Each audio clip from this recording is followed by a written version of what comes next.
I want to welcome and introduce our local activists this evening. On the far right is Andy Herring, who is the co-founder of Liverpool City Region Pride Foundation. And next to him is Nick Smith, who's the enterprise manager for Canal and River Trust. So we're really pleased to have them with us. The Reverend Canon Dr. Ellen Loudon should have been here tonight, but unfortunately she's had to go into hospital today. And that was unavoidable and unfortunate the way that has happened. So she sends her apologies.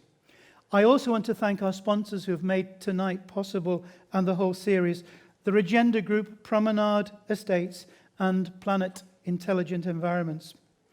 Now let me introduce our main speaker from the University of Sheffield Management School, where he is Professor in Urban and Regional Economics, Philip McCann. I've been privileged to know Philip since before he was a student at Cambridge University when he went there in 1984. Within 9 years of starting at Cambridge, he'd graduated with a BA, MA, MPhil, and PhD. He grew up and was educated in the Liverpool City Region on the Wirral and has subsequently had an extraordinary academic life. His CV extends literally to 56 pages. I know because I've had to read them. Philip is also the Tagliaferri Research Fellow in the Department of Land Economy at the University of Cambridge and also Honorary Professor of Economic Geography in the Faculty of Spatial Sciences at the University of Groningen in the Netherlands. He is one of the most highly cited and widely published spatial economists and economic geographers of his generation, and currently one of the UK's most highly cited social scientists. He has won many awards for his research in different parts of the world. Philip has been a special advisor to 2 European commissioners for regional policy. Here in the UK, he is the co-director and principal investigator of Productivity Insights Network Plus, which is a research program funded by the UK Economic and Social Research Council. He is also a researcher with both UK in a Changing Europe and the Rebuilding Macroeconomics Network. He has previously given well over 200 keynote lectures and invited talks at conferences and seminars across 32 countries in 5 continents, including at the European Parliament and Commission in Brussels, the Organisation for Economic Cooperation and Development in Paris, the United Nations in Geneva, the United Nations Food and Agriculture Organization in Rome. Professor McCann is well prepared for tonight, having already been the keynote speaker in April this year at the economic impacts of Brexit on the UK, its regions, its cities, and its sectors for the All-Party Parliamentary Group for Manufacturing in Westminster. He has also previously been speaking here in Liverpool. In July of last year, he was in the Albert Dock on the UK cities in a global economy. Why does devolution matter? And also in November 2017, speaking in the same location on the impact of Lord Heseltine's work on UK cities' performance. Both events organised by the Heseltine Institute at the University of Liverpool. Philip is an appointed member of the Liverpool City Region Investment Advisory Panel and has been an economic advisor on the Northern Economic Futures Commission, the Independent Economic Review of the North East of England, and the Northern Powerhouse Independent Economic Review. He has published 113 journal articles, 16 books, 62 book chapters, and 41 high-level policy publications. There is no one in the country more capable of addressing the subject tonight of devolution and governance in the Brexit era. And responding to Professor McCann, from the City Region Combined Authority is Councillor Carla Thomas, who is the Deputy Portfolio Holder for Policy and Resources, Strategy and Delivery, and a Labour councillor for St Oswald Ward in Bootle, part of Sefton Metropolitan Borough Council. Please welcome Professor Philip McCann.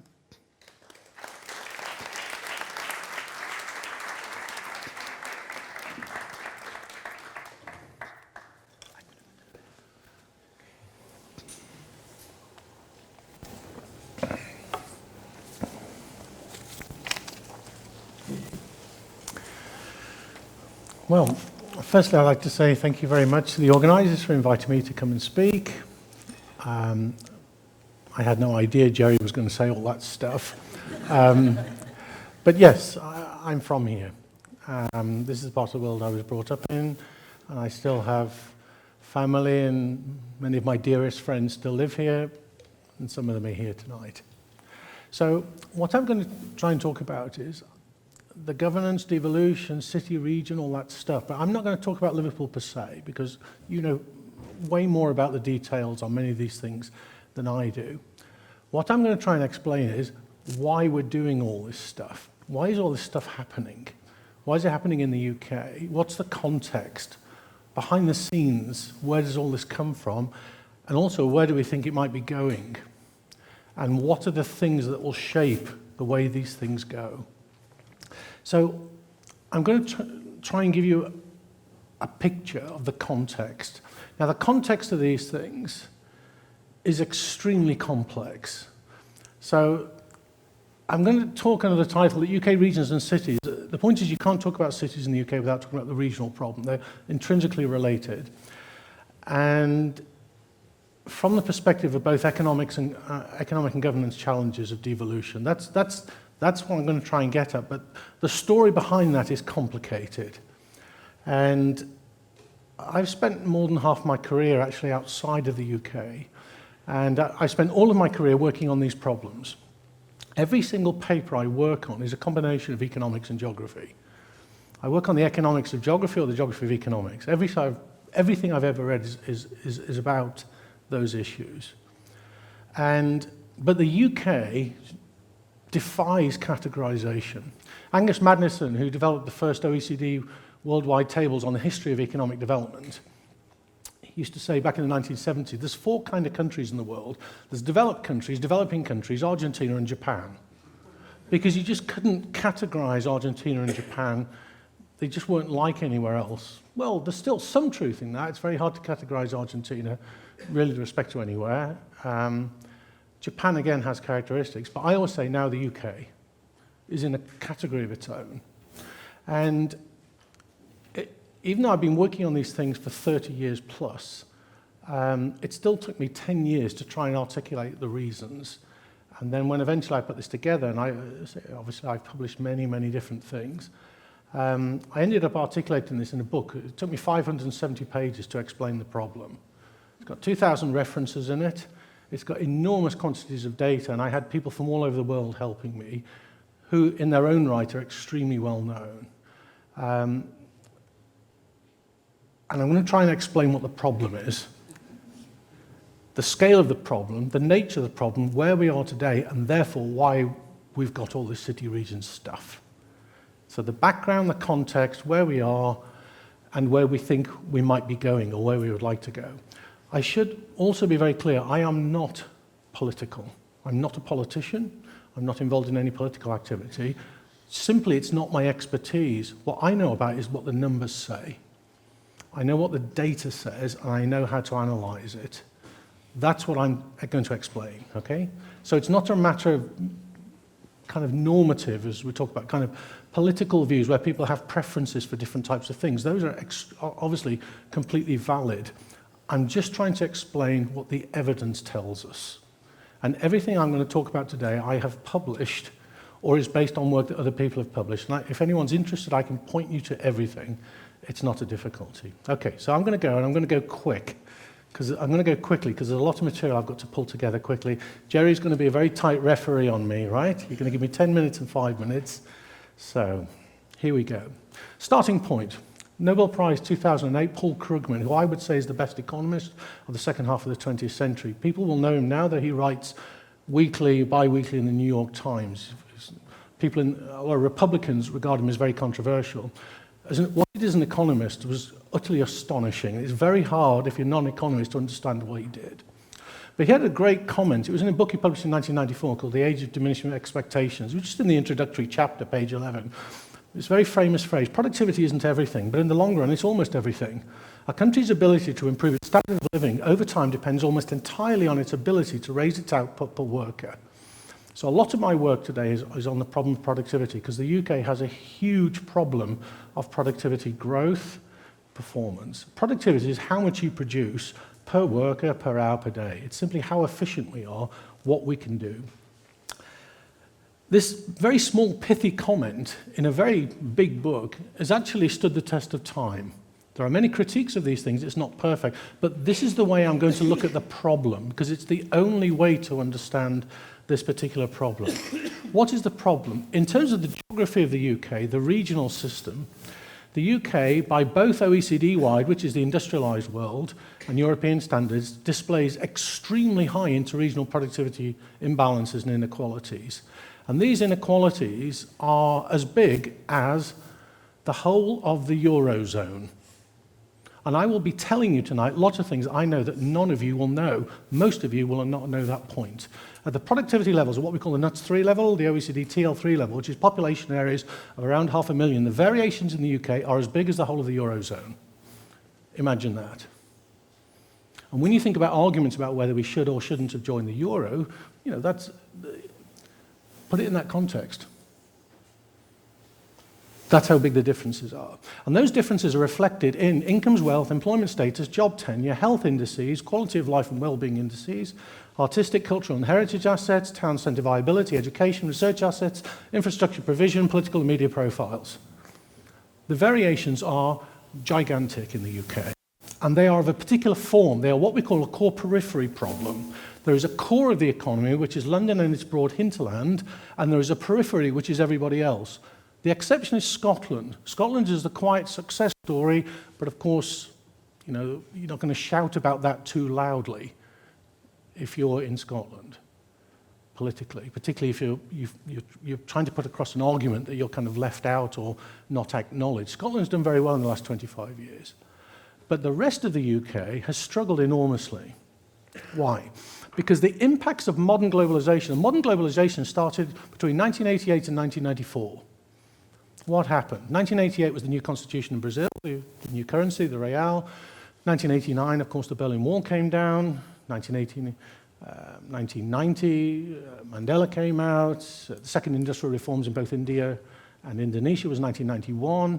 1989, of course, was Tiananmen Square, the rapid opening up of China. 1994 was the establishment of the WTO. 1991 was the single market in Europe. 1994 was the North American Free Trade Agreement. And 1991 was the invention of the internet, as we understand it, by Tim Berners-Lee. All these things happened. And most of the people here have lived through this, remember that period, and had no idea what was going on. Larry Summers, the former Treasury Secretary of the US, said the changes were the biggest changes in economic history. They were so big that nobody noticed them. Because we have no way of understanding what we're dealing with. But those changes had enormous impacts on all of our countries. And the causes of the dislocation, and I use the word decoupling, what I'm going to explain is the UK economy is decoupled into 3 countries. Scotland has been drifting away economically, quietly, for the last 25 years, largely to do with institutional changes, and the rest of the UK has been basically decoupling, it's been partitioning into the core of the economy, i.e. London and its broad hinterland, and the rest of the economy has been drifting away. But these issues relate primarily, at least in economics terms, to the effects of modern globalization, which have been very what we call asymmetric, very different in different parts of the country. And London and its broad hinterland, which includes probably half of the eastern region, the eastern half of the southwest, all of the southeast, qualitatively, they're totally different to the rest of the country. It's not simply a question of magnitude. Now, to give you a hint of what we talk about, magnitude is important. The size of the Greater London economy, including all its commuting, what we call the functional urban economy, the whole of the London economy, is bigger than the next 14 city regions in the UK added together. So you think about Manchester, Birmingham, Glasgow, Edinburgh, Liverpool, Bristol, Nottingham, Sheffield. You just add them all up. The economies of all of those places are smaller than the London economy on its own. The imbalances are gigantic, but it's not simply a question of scale. It's a question of orders and orders and orders of magnitudes different on huge numbers of qualitative dimensions as well as qualitative dimensions. And of course, this is to do with London's role in the global, the global marketplace. The difficulty is, if you go back to the 1980s, the 1990s and so on, the thinking about all these things, and this is where I came into this field. I started doing a PhD in the late 80s in these types of issues.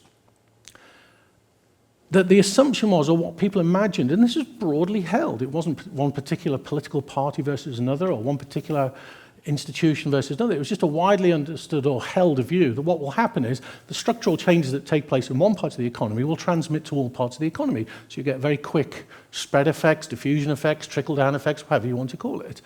That was the general assumption. There were lots of reasons why those assumptions were held, because actually the evidence from numerous countries is exactly that is what happened. There was a very famous paper in 1992 published called Convergence by two people called Robert Barrow and Javier Sally-Martin. It was basically based on 1 million regressions of statistical analyses of different components, and it was using US data, and you see these processes of diffusion. So the assumption was, if it happens in a deregulated economy like the US, it's going to happen in a country like the UK, a deregulated economy as well. So what we would have expected was something like that. Things are moving south-north, north-south, everything's spreading.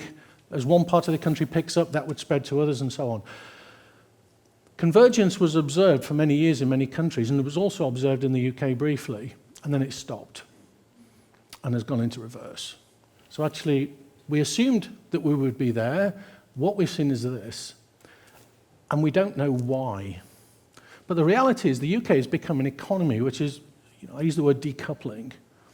And the kind of things I'm talking about to you tonight, there's nothing I'm saying here that I've not said in presentations in the Treasury. I talked to people in the Cabinet Office this week. I talked to people in the Bank of England this week about all of these things. This is very public, so there's nothing specific to this context. And, two former prime ministers, two former deputy prime ministers, all of the National Infrastructure Commission, most of the heads of the economics divisions within the civil service have all read my book and talked to me quite openly about it and regularly. It's this notion of decoupling. This is the puzzle in the UK. How has that happened? Why has it happened? This was an image from The Spectator back in about 2014, so that's David Cameron. But the idea that the country is separating, partitioning, actually it was correct. The UK basically, I characterise as these three groupings. The bottom is the kind of purpley colours. The top is Scotland, which is sort of separate or separating.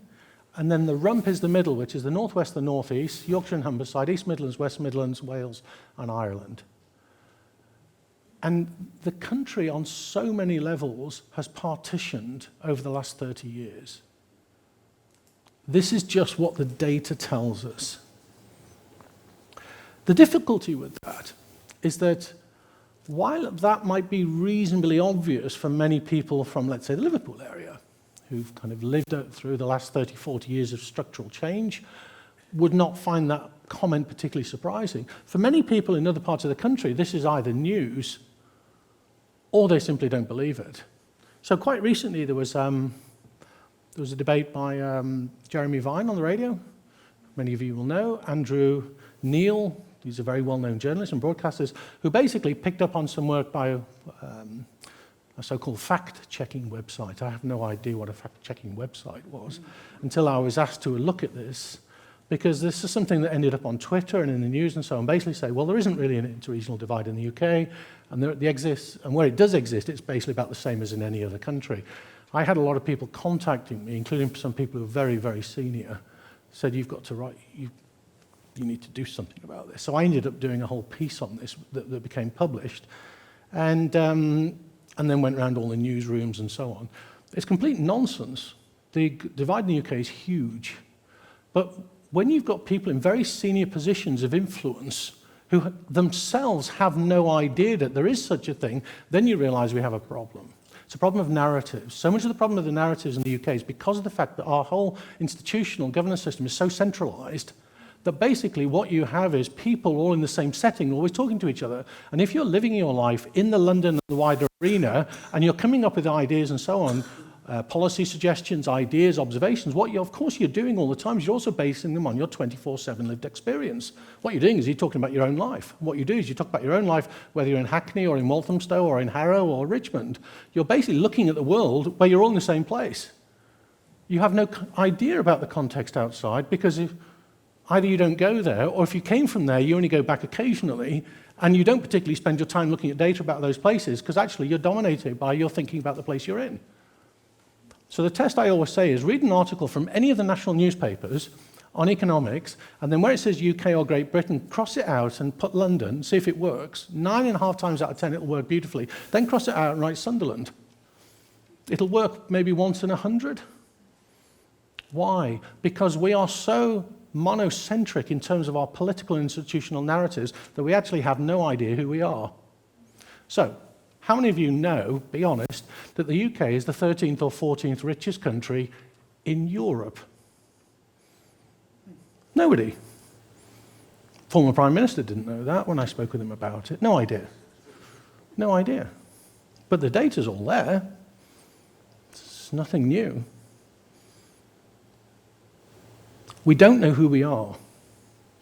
That is a big problem because our narratives domestically are not shaped to allow us to discuss who we are. This is in Chris Giles, Chief Economist, Financial Times economics editor, who writes a lot of interesting papers, but then when he wrote about this recently, it was just complete nonsense. He basically said, when you take away housing costs, you think about the cost of living, then actually there's no difference because it's, the more prosperous places, it's more expensive to live there. So when you look at the real cost of living, people's real wages, basically everything's about the same in the UK. This is garbage. I don't really have any other better words than that. I mean, this is just nonsense, utter nonsense.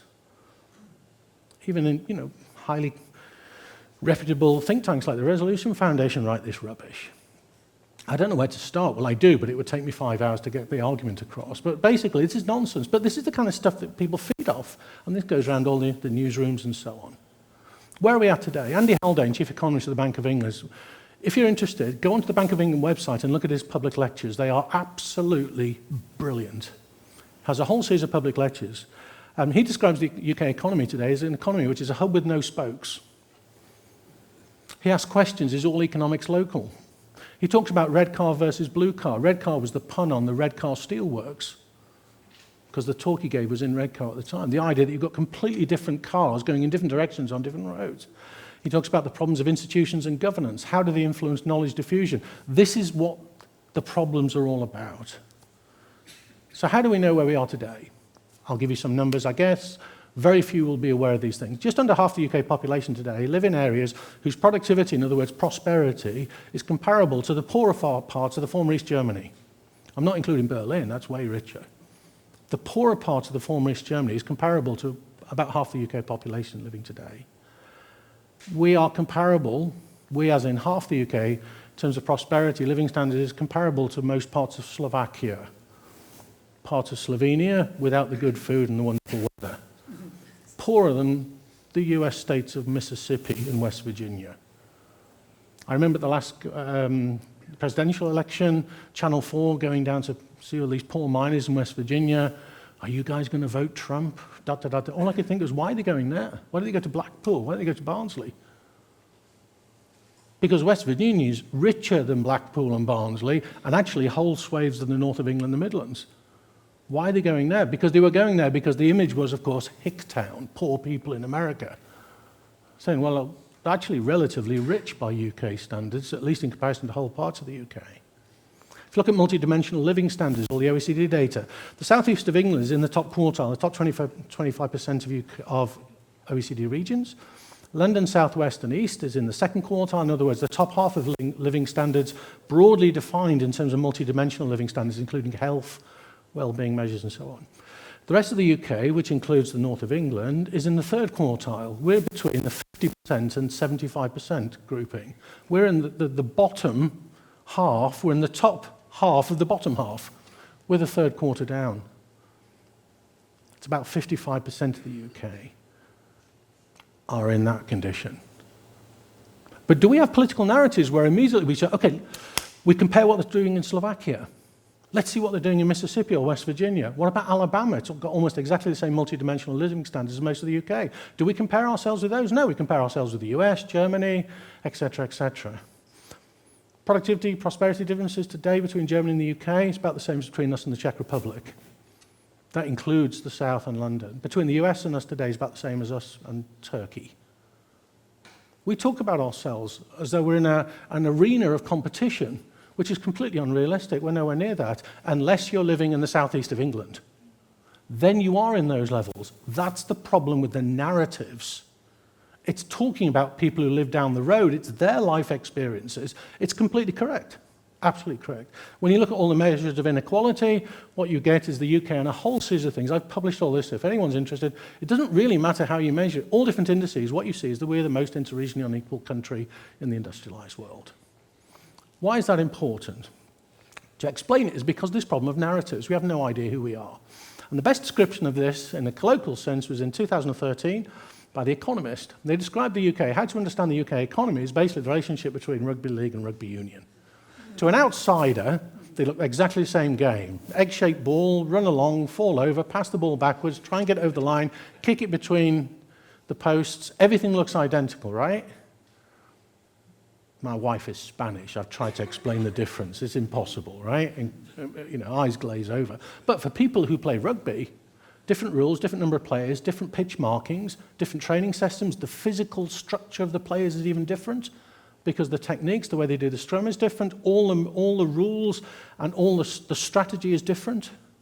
And everything around it, all the business associations, the cultural associations, all the institutional fabric that wraps around is unrelated. The connections between the two codes, as we know, are tiny. And they're in different places. And they're in different places because of historical reasons to do with the economy. It's a perfect description of the UK economy. It looks like we're all the same. We're two different worlds. We're in probably three different worlds, as I've argued. Or certainly becoming more and more different worlds. That's the problem. But we have narratives that don't help us. So one of them is what we call the jam spreading analogy. It was associated with an economist at LSE, Henry Overman, who's a great guy. I know Henry well. And he was talking about within economics policy, you don't want to get into a problem of jam spreading. That's where the government comes up with a policy and then basically gives a bit to everybody. So every politician can go home to their constituents and say, look, we did this. Because what you do is you undermine it, because you fragment everything. You just spread thinly, nothing gets done. The point is you've got to make choices. And that is also true about where you do things. Where you invest in technology, whether it's healthcare technology, university technology, whether it's transportation infrastructure, airline, passenger systems, whatever, you've got to make difficult choices. Someone's going to be happy and others are not going to be happy, but that's the reality of these problems. Don't sprinkle, because you undermine. Boris Johnson used this analogy when he was Mayor of London on a programme that was published 6 or 7 years ago. It was called London versus the Rest by Evan Davis. It was a 2-part programme. And he used it to say, no, you want to put everything in London because everything will spread out. That's how he interpreted the jam spreading methodology, the idea. And he talked about jam and Ryvita. Well, one, he was completely wrong. He misinterpreted or misunderstood Henry Overman's point. And two, anyway, the reality of the data tells us either the jam is too viscous or the Ryvita is too porous, because nothing spread. The opposite happened. Another narrative that you often hear is that London and its broader hinterland is the kind of motor of the economy. Again, that goes back to the 1980s, the idea it'll pull everyone along. The problem is that hasn't happened. The data says that that's not really happened. What happened is they're just kind of fraying and fragmenting those connections. They're getting weaker and weaker. This is the notion of decoupling. The idea that you get a trickle-down, cascading, spread effects, however you want to call it, the data just says that's just not happened. It's not happening. It's not happened, and it hasn't really happened in 30 years. Another narrative, which is also comes associated with somebody called Tony Travers, who's also a professor at LSE, again, great guy. He was talking about the notion of London being a dark star, like a black hole, sucking everything in. And this was picked up particularly by the SNP. Both Alex Salmon and Nicola Sturgeon used this, the idea that London pulls everything in, Scotland doesn't get the goodies it deserves. The problem is it's not true. The data says it's not true. There are some things where that is true, but there's many where it's not, and it's particularly related to the notion of university graduates. Where this was really observed is the argument that basically all the clever kids leave and go to London. That is simply not true. The data tells us that is not true. The number of people actually graduate, do well at university and then run off to London to get a job is only about 10% of the graduate population. And when you think about London itself plus its hinterland, it accounts for about a third or up to 40% of the total population. These migrant moves are nothing. Basically, people go home. The vast majority of graduates leave university and go back to look for work in their home regions. The vast majority do that. The problem is where you have somebody who's a civil servant or a special advisor from Liverpool, goes to work in London, and then he's having a conversation with another clever kid who left university at Durham and went to work in London as well, and then he's with somebody from Wales who also studied in Cardiff and then went to London. What did he do? All the clever kids come to London because we're all here, look what we're doing. And everybody who's not from London, who's working in London says, yes, well, that's us, we're entrepreneurial, we're brave, we went to work in London. And it becomes cumulative. And it's very hard to knock these narratives. The data says it is nonsense. The number of people moving down to London after graduation is 50,000 students on average. That has not increased in 40 years. That is about the number of people that work at Gatwick Airport. It's less than 0.1% of the London economy. It's nothing. But the problem is that narratives stick. It's very, very hard because narratives are all about shaping and managing people's expectations. And narratives stick. 10 minutes, great. What's the scale of this? So I've said about these inequalities. I'm going to get to the city thing in a moment, where it fits in there. So here I'm comparing the UK with Germany. Reunification of Germany in 1990. Of course, West Germany and East Germany, productivity levels and wages and incomes levels in East Germany were about a third of what they were in West Germany, between 25 and 30%, right? Huge inequalities when the country's unified, of course. So at unification, Germany was much more imbalanced interregionally than the UK was, even though we already had something of the north-south divide because of the deindustrialization in the late 70s and 80s, we were still nothing like as unequal as Germany was because of the reunification process.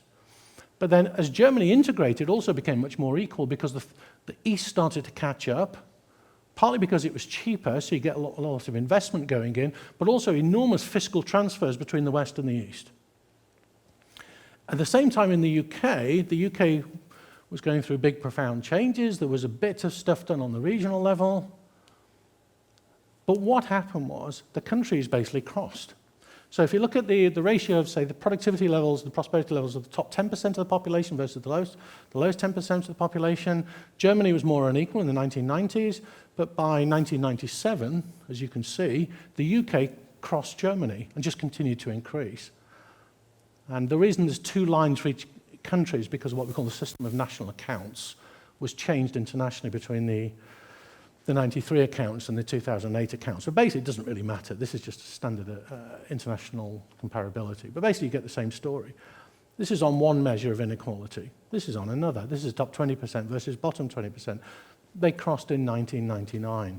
This is using another one, which is GDP per worker, so output per worker. This is at the small area level, TL3, which is about 500,000 population. They crossed around 2007. This is GDP per worker. So it's not GDP per capita, but GDP per worker. They crossed in 2008. If it's GDP per worker TL3 level, they crossed in 2004. It doesn't really matter which indicator you use. The only one where the UK and Germany haven't yet crossed is what's called the Gini index, where they're basically converged. What's the story here? Germany started off massively more unequal than us at unification, but the experience of the two countries is that they've gone completely in the opposite direction to each other. Germany has converged, become much more equal. The UK has diverged, become much more unequal. So today, the UK is far more unequal than Germany, except on this one indicator. I put it up just to confirm to people, but when you measure it at the TL3 level, then the UK is already much more unequal, using the same index. And there's another index related to this called the Tile index, and then on that, the UK is much more unequal, you see it. But the point is this, that the UK and German experiences are completely opposite of each other. Does it come at a cost? Because some people say, yeah, but German intervention, taxation, fiscal transfers obviously come at a cost. Today, the productivity premium of Germany as a whole, including the East, over the UK is exactly the same as it was between West Germany and the UK in 1990. It's cost them, in real terms to us, nothing. They have a country which is far more equal than we are, It started 30 years ago being much more unequal because of unification, and they've completely crossed each other. And we are now the outlier. Why is that important? Two key things before I get onto the city. The first thing is because of the political malcontent that these forces unleash. And this is not just a UK phenomenon, but I'll show you a map. That, as you know, is the map of the Brexit vote. The vast majority of the Brexit vote, in terms of pro-Remain, were the prosperous parts of the country in London and around the western arc of London, plus a few of the cities, Liverpool, Manchester, Leeds, and of course Scotland is a different case. But look at the relationship between that and that. It's almost the same map.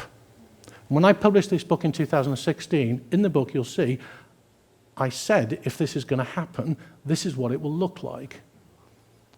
Now that might sound, okay, yeah, but there's a lot of politics involved and people have different views. We know all that. We know all that. But remember what this was all about, that the country's partitioning. The realities of parts of the country are just fundamentally different to the others. This is the images I used earlier.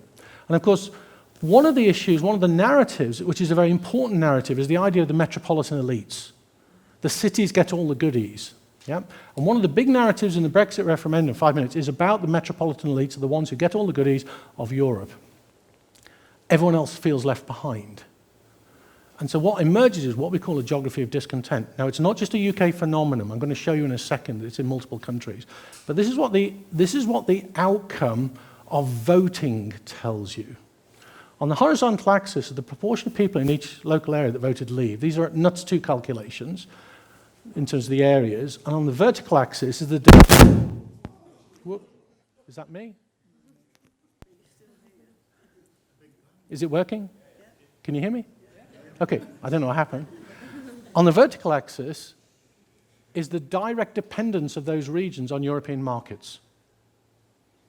So the vertical axis is the direct dependence of each of those regions on European markets in terms of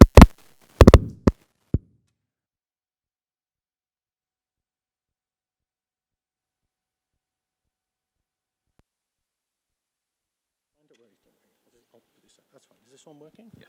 Okay. So vertical axis is the direct dependence of those local economies on European consumption and investment demand. And on the horizontal axis is the proportion of people who voted leave. The Financial Times did a tweeted version of this in 2016 when we published this. This was the most tweeted image in the Financial Times in 2016. What does it mean? Places like Hull on the East Coast. If you're an exporter in Hull, where are you exporting? Are you daily communicating with Ulaanbaatar in Mongolia, Belize, Honduras, Namibia? No. You're basically sticking stuff on ships that goes to the Netherlands, Denmark, Norway, Germany, and that's about it. They're in the top corner. The places that voted leave are the most dependent on European markets, and most of them are in the Midlands and the north of England. Places like Leicestershire, Staffordshire, Derbyshire, what people perceive as kind of Brexit country. They are more dependent on European markets than the places that voted Remain, which are in the bottom left-hand corner. The one that's the outlier is London. London is less dependent on European markets than anywhere else in the UK. Why? Because it's the most globalized centre in the country. In fact, it's the most globalized city in the world. Europe plays very little role in the economy of London. This is in terms of output. This is in terms of local labour incomes. Again, people are voting on political feelings and emotions. You can understand where it comes from, because these are the places that feel left behind, but they're also the places which are most dependent on European markets. You see it in terms of, this is calculations across all 254 nuts, 2 regions across Europe. All of this has been published. These papers have been downloaded close to 30,000 times. All the UK government ministries have got our data because we gave it to them. These are based on 140 million data points. It's a team of 4 different universities doing all of this. And this is all very public, so there's nothing new about this. This is the loss of competitiveness. Again, this has just been published in the last couple of months. Again, what you see is the UK is both more exposed to Brexit than anywhere else in Europe, massively, and at the same time, the loss of competitiveness impacts on the UK much more than anyone else. That's not surprising. But there is a twist here. There are a few points here.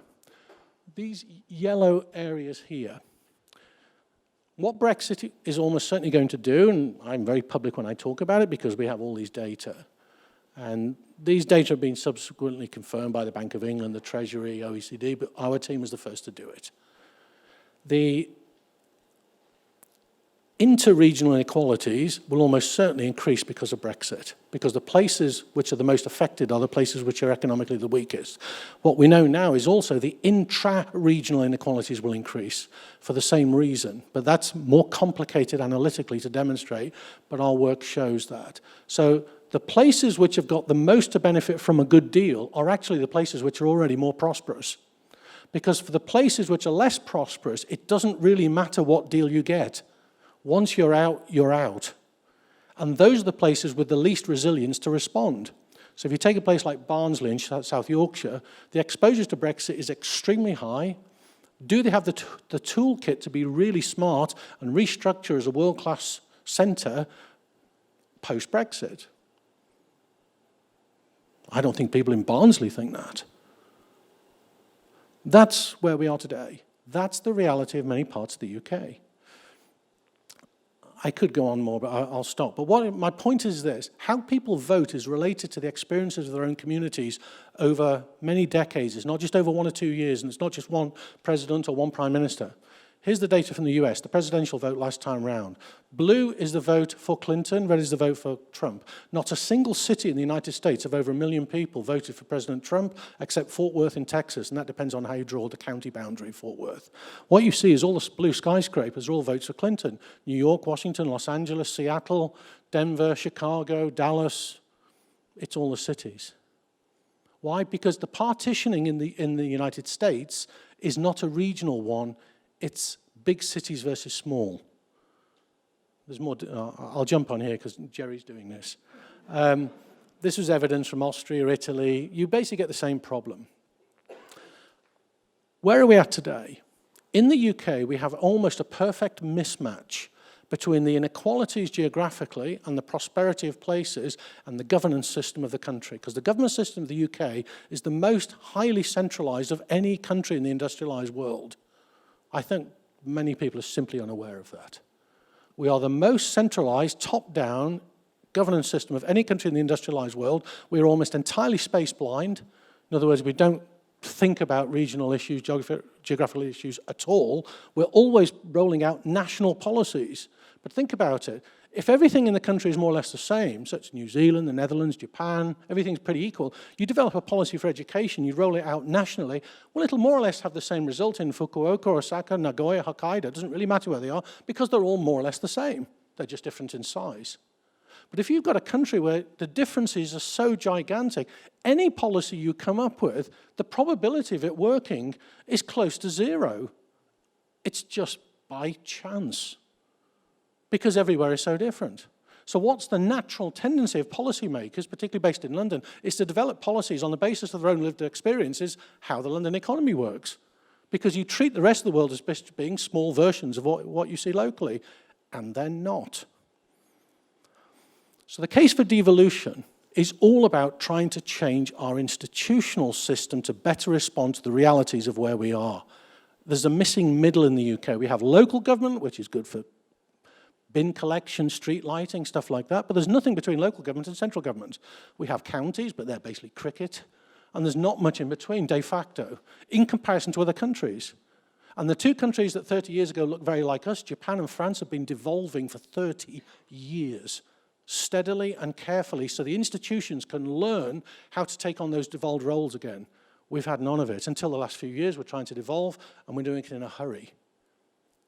So, there is cultural and political sentiment in all parts of the country about people wanting to take back control of their futures. Completely correct. But the problem is that we tend to want to do that at a very, very local level. Local government areas, for example. That's our culture. The problem is they're too small to do almost any of the things that really matter. Because things like skills issues, innovation, entrepreneurship, environment, healthcare, aging and demographic change, transportation, foreign investment, research and development, none of these things are contained in small local government areas. They're things which are massively bigger and more difficult to deal with. So why is there a recent focus on city regions? Because functional economic areas of which a city region is a kind of example or typology, is a meaningful unit at which to make decisions and implement them. You know that you're going to upset some people, but you have to focus, otherwise nothing will ever happen. And why has nothing happened in the UK for so long? Because our governance system has been almost perfectly ill-suited for dealing with the issues that were our day-to-day bread and butter. In the UK, the problem is the cities underperform. Or rather, the cities in the Midlands and the north of England and Wales and Northern Ireland massively punch below their weight on all the international evidence. The big regional problem in the UK is also because the cities don't work properly. They're big in terms of population, we're a highly urbanized society, but they don't perform at the way that they should do in comparison to other countries. There's lots of issues around sharing of knowledge, job matching, sharing of infrastructure, what we call non-traded inputs, all different kind of ways of measuring these economic effects. Worldwide evidence says that scale and density of cities really matters for productivity. The problem is in the UK, it doesn't. It's a big part of the productivity puzzle. And one of the reasons is because our institutional structures have not allowed cities to function in the way that they should do, the way that they do in other countries. That's the big problem. So all this governance reform around city regions is really about that. But I'm going to make 2 points. Give me 30 seconds, Jerry. Jerry's screwing his face up, I can see. 2 points, it's really important. There is now a nationwide narrative, which is across parties, that we have a big problem in the UK of cities versus towns. It is not true. All you need is to look at the data from the Office of National Statistics. The gaps between big cities and small cities, big towns, small towns, urban areas and rural areas in the UK is one of the smallest in the industrialized world. That is part of the problem. The countries which are much more productive than us, their cities are much more productive, and the big cities are much more productive than the small places. In the UK, the gap is tiny because of these interregional problems. Part of it is obviously related to the monopolar structure of the economy. We're so dominated by one place, whether it's transport infrastructure or knowledge infrastructure to do with politics, political narratives, and so on. And we are in a situation where we've got all these activities around devolution, but it's a kind of a patchwork. No one really knows how all these things fit together. Northern Powerhouse, Midlands Engine, local enterprise partnerships, city regions. It's very much a patchwork. But the importance of the city region argument is at least you've got a functional area where you can make decisions. And hopefully you'll get those scale effects. You won't get jam spreading problem. We're in a position where all the city deals are different. That can be seen as good or as a problem. Why? Because the final part is the cities have to work together. And that's the difficult one. Getting the cities working individually is good. Getting the cities working together, Manchester with Liverpool, for example, Liverpool with Leeds, or Manchester with Leeds, that's a more complicated problem because each of the cities has a different deal, and the legal basis of those deals is different. And in a situation where you're starting off from an economy which is incredibly unequal, very monocentric, then you devolve. The danger of devolution is that you cut adrift the weaker places. So what we also need to think, and there's not a lot of politicians thinking about these things at the moment, is how do we improve the coordination between these devolved city regions administrations? That's a really difficult question that needs to be thought of. And we're already making mistakes. And the one mistake I will make is the final thing I'll say. Manchester was in the lead in the city region deals. Manchester is the best place in England in terms of these institutional reforms. And all the other cities like Liverpool are playing catch up. Manchester is the model. But Manchester took health and social care as the cornerstone of its deal. Now, I remember at the time thinking, why on earth are they doing that? It's the one thing, in my view, they should not have taken.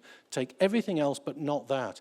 Now that all this information coming out in the press is all the new generation of city deals is going to be with health and social care.